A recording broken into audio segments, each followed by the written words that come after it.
Comprendre les indices boursiers. Nous vivons sous la dictature des indices boursiers. Il ne se passe pas une journée de notre vie sans que nous n'entendions évoquer les évolutions du CAC 40, du Dow Jones ou de l'exotique Nikkei. Les placements que nous effectuons en actions en direct ou en SICAV sont comparés avec les performances des indices. Et pourtant, en dépit de cette surmédiatisation, le monde des indices nous demeure largement inconnu. Comment sont-ils conçus? Faut-il leur faire confiance? Quelles sont les règles qui régissent leur comportement et leur composition dans le temps? Quelles sont les dernières évolutions en matière d'indices boursiers? Voici quelques-unes des questions auxquelles cette formation se propose de vous apporter des précisions. Objectif pédagogique. Nous souhaitons vous faire comprendre ce qu'est un indice. Comment est conçu un indice? Quelles sont ses règles de gestion? Et quelles sont les caractéristiques d'un bon indice? Plan de la formation.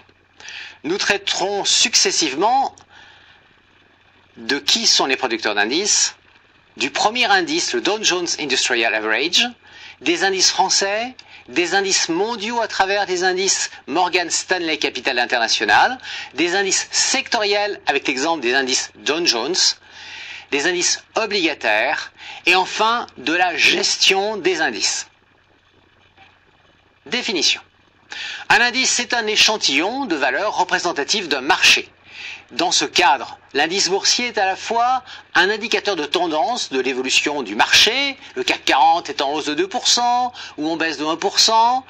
C'est aussi un indicateur de référence, le benchmark, pour étalonner et établir des comparaisons entre les performances d'un portefeuille boursier existant et évaluer la qualité de leur performance. Dans un second temps, certains indices boursiers sont devenus les sous-jacents de produits financiers, comme les trackers. Cette utilisation comme matière première de produits financiers a entraîné le développement de très nombreux indices. Les indices sectoriels, les indices de grande, de moyenne ou encore de petite capitalisation. Quelles sont les caractéristiques d'un bon indice? Tout d'abord, la pertinence des populations cibles.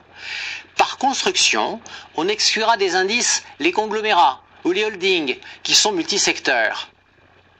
Deuxième critère, l'objectivité des critères de sélection. La nomenclature de l'indice sera connue, publique et consultable à travers un site internet.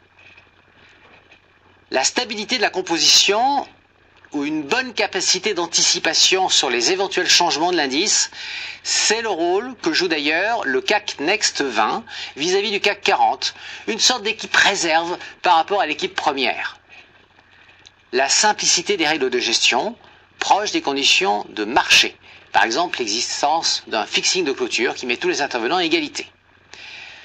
La facilité de réplication d'un indice. Un indice de 30 valeurs est bien sûr plus facile à répliquer qu'un indice de 5000 valeurs, qui par exemple ne coteront pas toutes certains jours.